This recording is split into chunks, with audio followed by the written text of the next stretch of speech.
بسم اللہ الرحمن الرحیم. السلام علیکم. یوٹیوب چینل پر طارق متین آپ کو خوش آمدید کہتا ہے.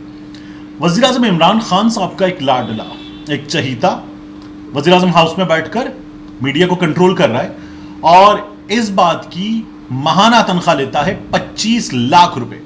یہ انکشاف کیا گیا سلیم صافی صاحب کے پروگرام میں. یوٹیوب چینل پر وہ انٹرویوز کی ایک سیریز کر رہے ہیں، اس میں محسن بیگ صاحب کی جانب سے، اور الزام ہے ڈاکٹر ارسلان خالد پر، وزیر اعظم عمران خان صاحب کے social media focal person doctor Arsalan Khalid sahab پر. محسن بیگ صاحب نے اور بھی الزامات لگائے ہیں اور اربوں روپے کی باتیں کی ہیں. محسن بیگ صاحب کے اس انٹرویو کے علاوہ سلیم خان صافی صاحب نے ایک اور انٹرویو کیا ہے. یہ اکبر اس بابر صاحب کا انٹرویو ہے. رضا رومی صاحب کی ویب سائٹ نے، نیا دور نے، ایک سٹوری کی اور اس سٹوری میں انہوں نے بتایا کہ سلیم خان صافی صاحب جو ہیں وہ انٹرویو کر رہے ہیں عمران خان صاحب کے بارے میں ان لوگوں کے جو پہلے بڑے پرو عمران خان تھے. یعنی بقول سلیم خان صافی صاحب کی جو تبدیلی پروجیکٹ ہے، اس پروجیکٹ کا حصہ تھے اور اب یہ جو ہیں سچ بول رہے ہیں. پہلے یہ لوگ سچ نہیں بول رہے تھے مبینہ طور پر، اب جو لوگ یہ بول رہے ہیں وہ سچ ہے. تو سلیم خان صافی صاحب کو انٹرویو دیتے ہوئے محسن بیگ صاحب نے کچھ باتیں کی. محسن بیگ صاحب جو ہیں یہ ایک نیوز ایجنسی کے مالک ہیں، ایک اخبار چلا رہے ہیں. محسن بیگ صاحب ٹی وی پر اکثر اپیئر ہوتے ہیں.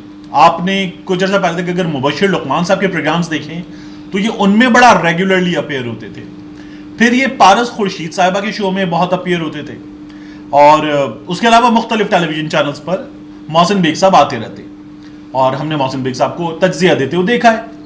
گزشتہ کچھ عرصے سے محسن بیگ صاحب جو ہیں وہ عمران خان مخالف اور پی ٹی آئی حکومت مخالف باتیں کر رہے ہیں. یہ پہلے بڑی پرو عمران خان باتیں کرتے تھے اور یہ عمران خان کے ہمیشہ جو ہے حق میں بات کرتے تھے. یہ گزشتہ کچھ عرصے سے ہمیں نظر آ رہا تھا. اب یہ عمران خان صاحب کے خلاف باتیں کر رہے ہیں. تو سلیم خان صافی صاحب نے ان کا انٹرویو کیا یوٹیوب چینل پہ اور اس انٹرویو کے بارے میں بتایا گیا کہ جو تبدیلی پروجیکٹ کا حصہ تھے، اب یہ بتا رہے ہیں خود، یہ اسٹیبلشمنٹ کے بڑے قریب تھے، اب یہ خود سچائی بتا رہے ہیں. یہ کتنے لوگوں کو پی ٹی آئی میں لے کر آئے، انہوں نے پی ٹی آئی کو کتنے ارب روپے جمع کر کے دیے، انہوں نے پی ٹی آئی کی کتنی مدد کی، عمران خان کی کتنی مدد کی، عمران خان کو اقتدار کی منصب تک پہنچایا، میڈیا میں ان کیا، عمران خان کے لیے کس طرح سے نریٹو ہموار کیا. اور محسن بیگ صاحب نے عمران خان صاحب کی بڑی مدد کی. یعنی عمران خان صاحب جو کچھ ہیں اس میں ایک بڑا حصہ ہے محسن بیگ صاحب کا. یہ ان کا پروفائل اب اس وقت بنا کر پیش کیا جا رہا ہے. تو محسن بیگ صاحب جو ہیں وہ سلیم خان صافی صاحب کو انٹرویو دے رہے تھے اور انہوں نے کہا کہ آج کل ڈاکٹر ارسلان خالد وزیر اعظم ہاؤس میں بیٹھا ہوا، وہ میڈیا کنٹرول کر رہے ہیں اور 25 لاکھ روپے ماہانہ تنخواہ لے رہے ہیں. میرے ایک اینکر دوست ہیں بڑے اچھے، انہوں نے مجھے ٹویٹر پہ پرسنل میسج کیا، ڈی ایم کیا اور کہا یار ڈاکٹر ارسلان خالد، پہلا میسج 25 لاکھ روپے ماہانہ، دوسرا میسج. میں نے کہا یار چیک کر لیتے. تو میں نے ڈاکٹر ارسلان خالد صاحب کو فون کیا. میں نے کہا یار آپ تو بڑے چھپے رستم نکلے، بتایا ہی نہیں آپ نے. 25 لاکھ روپے ماہانہ تنخواہ لے رہے ہیں آپ، ہم میڈیا میں رہے نہیں رہے یہ مزے تو ہمارے نہیں ہوئے، آپ کے ہو گئے ماشاءاللہ زبردست. تو بڑے چھپے رستم نکلے آپ. ڈاکٹر صاحب جو ہے وہ ہنسے اور ڈاکٹر ارسلان خالد صاحب نے کچھ چیزیں بتائیں اور کچھ ڈاکیومنٹری ایویڈنس، دستاویزی ثبوت بھی مجھے دے دیا. اب یہ ایویڈنس میرے پاس ہے، اس کے بارے میں آپ کو بتا دیتا ہوں. ڈاکٹر صاحب نے پہلی بات یہ بتائی کہ وہ قومی خزانے سے 1 روپیہ تنخواہ نہیں لے رہے. ان کی وزیر اعظم کے سوشل میڈیا فوکل پرسن کی حیثیت جو ہے عمران خان صاحب کی اس معاونت کے لیے وہ اعزازی ہے، اعزازی حیثیت ہے. انہیں ایک گاڑی ملی ہوئی ہے اور اس گاڑی کا فیول ملتا ہے اور وہ یہ فیول وہ ہے جو ان کیش بھی نہیں ہوتا. افتخار چودھری صاحب نے، ان پہ الزام تھا کہ فیول ان کیش کروایا تھا، جہاں سے کروایا تھا وہاں پیٹرول پمپ نہیں تھا اور جتنا فیول ایک بار میں ان کیش کرا لیا تھا، فرض کر لیں کہ کسی نے ایک بار میں 40,000 روپے کا فیول ان کیش کرا لیا، 40,000 کا فیول ایک گاڑی میں آتا بھی نہیں ہے. تو افتخار چودھری صاحب نے، ایکس چیف جسٹس، ان پہ الزامات تھے، ایسے کام کیے تھے. جب مشرف صاحب نے ان پہ الزامات لگائے، انہیں معزول کیا تھا، تو افتخار چودھری صاحب پہ ایسے الزامات تھے. تو ارسلان خالد صاحب نے جو ہے بتایا کہ وہ قومی خزانے سے 1 روپیہ تنخواہ نہیں لیتے، اعزازی حیثیت میں کام کر رہے ہیں. میں نے کہا پھر پی ٹی آئی سے پیسے ملتے ہیں آپ کو؟ کہنے لگے پی ٹی آئی سے بھی 1 روپیہ تنخواہ نہیں لیتا، میں تو نیا پاکستان جو ہے اس کے لیے میں نے اپنی خدمات وقف کی، عمران خان صاحب کی محبت میں، پارٹی کی محبت میں، میں اس جذبے کے ساتھ ہوں، 1 روپیہ تنخواہ نہیں. پھر انہوں نے کہا کہ یار میرا اچھا خاصا بزنس ہے، ہم 2-3 دوست مل کے ایک بزنس چلا رہے ہیں اور وہ بزنس اچھا چل رہا ہے الحمدللہ. ہم ٹیکس پیئر ہیں, ہم قومی خزانے میں اپنا حصہ ڈال رہے ہیں ایمانداری کے ساتھ, ہم ٹیکس پیئر ہیں اور بزنس بھی ان کا اچھا چل رہا ہے. انہوں نے جو ڈاکیومنٹ مجھے دیا اس کے مطابق یہ 25/11/2021 کا ڈاکیومنٹ ہے, لاہور میں یہ ٹیکس پے ہوا ہے. تو میں ان تمام چیزوں کی, میرے پاس یہ ایویڈنس موجود ہے, یہ ثبوت موجود ہے. تو ڈاکٹر ارسلان خالد صاحب جو بات کر رہے تھے وہ لاہور میں ٹیکس پیمنٹ کا تمام ثبوت جو ہے وہ انہوں نے مجھے دے دیا. انہوں نے کہا 1 روپیہ نہیں لیتا, کوئی ثبوت لیا ہے اس کا. محسن بیگ صاحب جو بات کر رہے ہیں وہ اس بات کا ثبوت لے آئے. بہرحال جو انہوں نے خود ٹویٹ کر کے بتایا تھا کہ محسن بیگ صاحب جو ہیں وہ ایک روسی سرمایہ دار کو بھی لے آئے تھے کہ جی پائپ لائن کا کام اور گیس کا, اور ان کو دیتے ٹھیکہ. عمران خان صاحب نے نہیں دیا تھا, اور پھر آہستہ آہستہ وہ عمران خان صاحب سے بہت قریب تھے, وہ جگہ نہیں بنا پائے جو بنانا چاہ رہے تھے, دور ہو گئے. پھر عمران خان صاحب کے خلاف انہوں نے بولنا شروع کر دیا. عمران خان صاحب کی جماعت کے لوگ الزام لگاتے ہیں کہ محسن بیگ صاحب نے ہمیشہ یہی کیا, چڑھتے سورج کو سلام اور قریب ہونے کی کوشش کرتے ہیں, اور جب دیکھتے ہیں کہ کسی کا برا وقت چل رہا ہے تو وہ اس کے خلاف باتیں کرنا شروع کر دیتے ہیں. یہ عمران خان صاحب کی جماعت کے لوگ کہہ رہے ہیں. دوسرا, اکبر ایس بابر صاحب نے انٹرویو دیا ہے. اکبر ایس بابر صاحب جو ہیں انہوں نے کہا ہے کہ وہ عمران خان صاحب کو ایک موقع پر, یہ ارلی 2000 کی بات ہے, یہ بھی انٹرویو سلیم خان صافی صاحب کو دیا.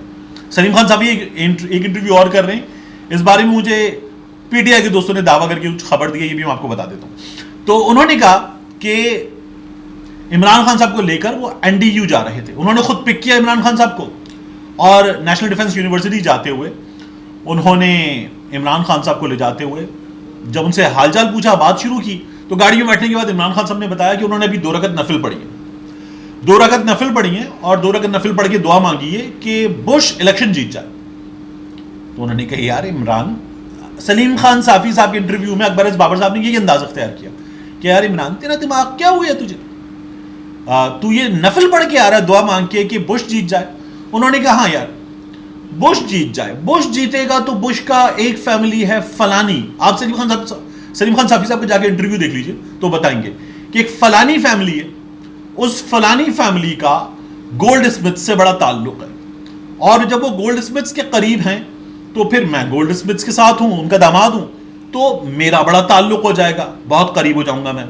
تو اس لیے میں یہ چاہتا ہوں کہ بش جیت جائے. بش جیتے گا تو ان کے قریب ہونے کے نتیجے میں بش کے قریب ہونے کے نتیجے میں وائٹ ہاؤس کے قریب, اور پاکستان کی سیاست میں تو امریکہ اتنا انفلوئنس رکھتا ہے کہ جس پہ امریکہ ہاتھ رکھ دے وہ حکمران, تو پھر میں حکمران. اکبر ایس بابر صاحب یہ دعویٰ کر رہے ہیں. اب یہ اکبر ایس بابر صاحب جو ہیں ان کو ہم گزشتہ کچھ 10-11 سال سے ایکٹیو دیکھ رہے ہیں, پاکستان تحریک انصاف کے خلاف مسلسل بات کر رہے ہیں, بانی رکن ہے پاکستان تحریک انصاف کے, اور یہ کہتے ہیں اب بھی پی ٹی آئی کا حصہ ہوں, اب میں پی ٹی آئی سے نکالا نہیں گیا ہوں.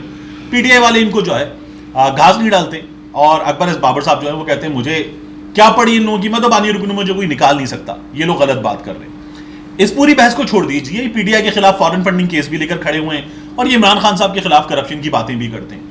ابھی اکبر ایس بابر صاحب نے جس بندے پہ, وزیر اعظم عمران خان صاحب پہ الزام لگایا, کوالٹی یہ کہ وہ بندہ جواب ہی نہیں دیتا. عمران خان پہ الزام لگایا اکبر ایس بابر نے, اس سے پہلے وہ الزامات لگا رہے تھے فنڈز کی کرپشن کے, عمران خان نے جواب نہیں دیا. جسٹس وجیہ الدین نے الزام لگا دیا, عمران خان نے جواب نہیں دیا. عائشہ گل علیہ نے الزام لگا دیا, عمران خان نے جواب نہیں دیا. ریحام خان نے تو گندے ترین الزامات لگا دیے, عمران خان نے جواب ہی نہیں دیا. عمران خان بے وقت کر دیتا ہے سامنے والے کو, یعنی عمران خان جواب دے تو ویلیو بڑھ جائے گی, عمران خان جواب ہی نہیں دیتا. تو یہ عمران خان کی اسٹریٹجی بڑی زبردست ہے. اگلا انٹرویو اس سلسلے میں ہونے والا ہے ریحام خان صاحبہ کا, یہ اطلاعات آ رہی ہیں. یہ وہی صاحبہ ہیں جنہوں نے 2 روز پہلے کہا تھا کہ میری گاڑی پہ گولی چلی ہے, جان سے مارنے کی کوشش, حالات خراب اور پتہ نہیں کیا کچھ, اور اس کے بعد جو ہے بدامنی سے بھی جوڑا اور اپنے اوپر حملے سے بھی جوڑا, اور پھر تھوڑی دیر بعد جو ہے یہی محترمہ جو اتنے بڑے شوق سے گزری تھی, یہ تقریب کی تصویریں لگا رہی تھیں سوشل میڈیا پہ. تو آپ اندازہ لگا لیں کہ ہمارے یہاں کتنا آسان ہے چیزوں کو مینیپولیٹ کرنا, الزام لگانا اور بات کر دینا. میرے پاس چونکہ ایک ایویڈنس موجود ہے, اور باقی اکبر ایس بابر صاحب جو بات کر رہے ہیں وہ بات اگر ٹھیک تھی تو وہ ایک عرصے سے اس بارے میں بات نہیں کی, انہوں نے کبھی پہلے بات نہیں کی, اب اچانک نکال کے لائے ہیں. تو یہ ایک نئی شرلی ہے. ایسی شرلیاں آپ کو آنے والے دنوں میں خاص طور پر عمران خان کے خلاف خوب ملیں گی. ملتے ہیں انشاءاللہ آپ سے اگلے ویلاگ میں.